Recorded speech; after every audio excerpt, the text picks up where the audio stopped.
Heidi, on one hand, you have the Democrats saying we're withholding judgment. On the other hand, the same people, many of them, are saying there's a lot of evidence. So how would you characterize where we are with this? Is it at least the preliminary stages or an inevitable march toward impeachment?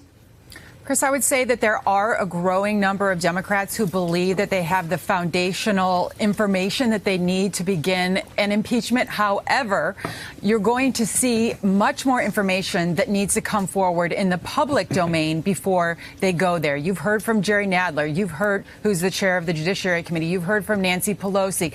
That they are just not there yet. And the reason why is because they understand that those who do not understand history are condemned to repeat it. President Nixon didn't have to be impeached because it was so bipartisan that he was forced from office. On the contrary, President Bill Clinton was impeached, and there was a backlash to that because it was very partisan. And he bucked history in 1998 and picked up seats because it was partisan. So these same Democrats believe that the most important thing that they can do right now is to bring more information into the public domain. And that is why you will see them push hard to try and get this Mueller report eventually released to the public. That's very much in doubt. But we saw from our own reporting today from Mike Memley that Democrats are prepared to use the same arguments that Republicans used for the past 2 years to try and compel the Department of Justice to release that information, including sensitive classified information that the Republicans forced when they were in control. Let me read at least part of what Axios says is going on here. Democrats plan to pursue a slow bleed strategy with lengthy public hearings and scores of witnesses to methodically pick apart Trump's finances and presidency. Democrats want to create a large, damning public record of testimony, documents, and investigative reports. Congressman, from a Republican point of view, smart strategy? No, I think it's foolish. I think this is going to turn into a fishing expedition. I think most Republicans already feel that way. I think that those who don't like Trump or think that he isn't always above board already have that perspective, and that this just makes a lot of Republicans dig in, even some Republicans, I might add, who aren't always fully supportive of the president. They look at Democrats and they say, rather than trying to govern, which is what they campaigned on, this is just going to be an open-ended investigation, and they're just going to lift up every single rock imaginable to try and find something. Well, Congressman Nadler talked about the difference between finding evidence of crimes and impeachable offenses. Here's a part of his conversation on ABC This Week. Some of your fellow Democrats already say that the evidence the president has obstructed justice in the Russia investigation is an abuse of power that justifies impeachment. So can there be impeachable offenses like that that are not crimes? Oh, sure. Crimes and impeachable offenses are two different things. There can be crimes that are not impeachable offenses and impeachable offenses that are not crimes. They're just two different tests. You had the argument that actually impeachment is really about politics in the end. Where do you stand on this? So I actually disagree with the congressman in a sense. I actually think it's a great strategy, the death by 1,000 cuts. There's going to be a movement to get the president to do a perp walk out of the White House. But I've worked with Congressman Nadler before. He's not a shrinking violet, but he's also not impetuous. It's very important that he, as he said, lays out the case. We may never get to impeachment. But if it's his case to lay out, do the other 5 investigations make it look like it's just piling on? No, I don't think so. And as much maligned as she has been in the past, Alexandria Ocasio-Cortez's line of questioning is really important here because, as a Daily News op-ed said, it was inquiry, it wasn't advocacy. The important thing here is to ask questions that get Cohen and others to pull out information so that you can lay a very good, very solid case that when you bring it to the American people, there is no sense of partisanship here. It's about bringing the country together. That's why it's important to do it slowly, carefully, and methodically. And there is that famous line from the movie about Watergate, all the president's men on him. Follow the money. Yeah. And that's where the tax returns come in. Yeah, absolutely. And this actually brings to mind something that Rudy Giuliani told me last year. He said that at the end of the day, the biggest threat that Trump faces, of course, is impeachment. And he said our jury is the American people. It seems like Democrats are taking that to heart, and that's the reason why they want everything, every document, every bit of witness testimony out in the open so that the people can decide.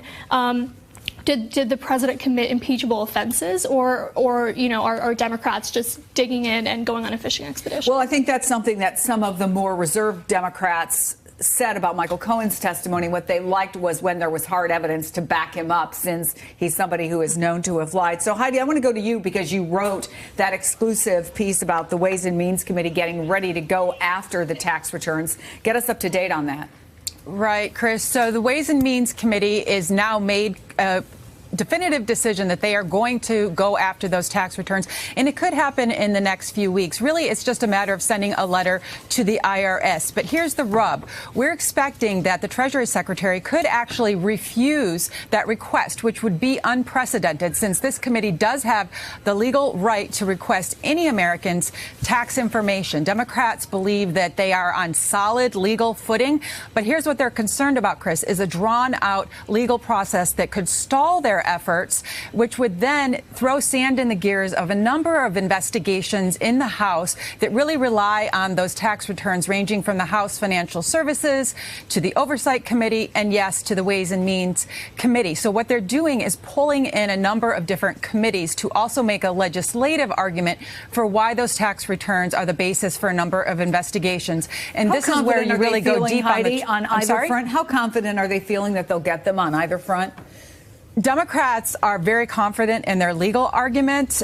When Republicans actually don't dispute that they have the right to get them, it's a question of when they get them, right? And so if they are the backbone for some of these investigations, a delay could be a big problem, because they're looking into so many things that relate to Trump's businesses, ranging from the Moscow Tower to, frankly, the question of whether the entire Trump business model of using these shell companies of 500 different LLCs all over the world to potentially, and I say potentially because these are accusations at this point, but there may be evidence of money laundering.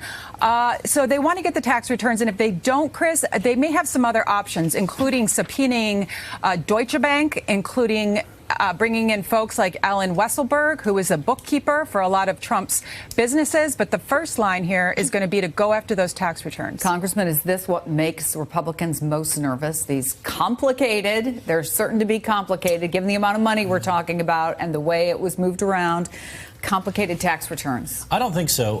To Heidi's point, the administration's not going to give them up. Listen, I think the president should have released his tax returns while he was campaigning. That won't happen. We know that there's going to be a fight on that to the bitter end. It's highly unlikely that the tax returns will be released anytime soon. I think it's probably more of a risk to Democrats, respectfully, because I do think the American public gets very confused by the ultimate different iterations of the number of investigations, and it's hard. Maybe, but I'm not sure they get confused about a president breaking precedent and not releasing his tax But he returns. never has already. I mean, is it do people automatically, especially if you're undecided, let's not talk about the far right or the far left, do you say if he's not going to release them, he must have something to hide? I think that's, to be honest, and I agree with the congressman in this respect, I think a lot of that's already built in. Yeah. So if Congress and Jerry Nadler will make the case, they're going to need to do all the complex work and deciphering on their own. But for the American people, they're still going to want to know that Democrats are governing on their behalf. That is the challenge with this impeachment argument, because if we start talking about that, it takes away from everything else that we should have been talking about.